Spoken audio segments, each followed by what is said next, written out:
નમસ્કાર, આપ જે રહ્યા છો સ્પાર્ક ટુડે ન્યૂઝ। વલવાડા ગામમાં આવેલ સંઘાડીપાડા ફળિયામાં 70 વર્ષ પહેલા સંપાદિત થયેલ જમીન પર કબજો મેળવવા જીઆઈડીસી દ્વારા માપણી પ્રક્રિયા હાથ ધરી હોય તેના વિરોધમાં આદિવાસી ખેડૂતોએ જીઆઈડીસી અને વહીવટી તંત્રને આવેદનપત્ર સોંપ્યું। વાપી જીઆઈડીસી કચેરી ખાતે ઉમરગામ તાલુકાના વલવાડા ગામમાં આવેલ સંઘાડીપાડા ફળિયાના આદિવાસી ખેડૂતોએ એકત્ર થઈ ધારાસભ્ય રમણલાલ પાટકરની આગેવાનીમાં અધિકારીને આવેદનપત્ર પાઠવ્યું હતું।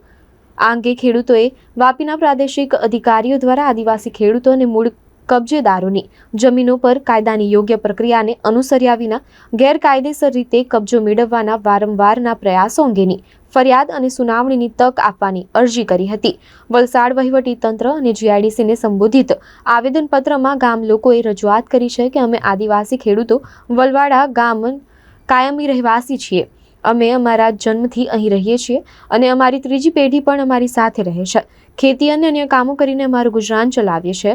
અમે દમણગંગા નદીના કિનારે દક્ષિણ બાજુએ આવેલા જમીન ગુમાવનારાઓ પણ છીએ, જેમણે તેમની જમીનો તેમના ઉદ્દેશ્ય અને ધ્યેયો અનુસાર જાહેર હેતુ માટે જીઆઈડીસીને આપી છે।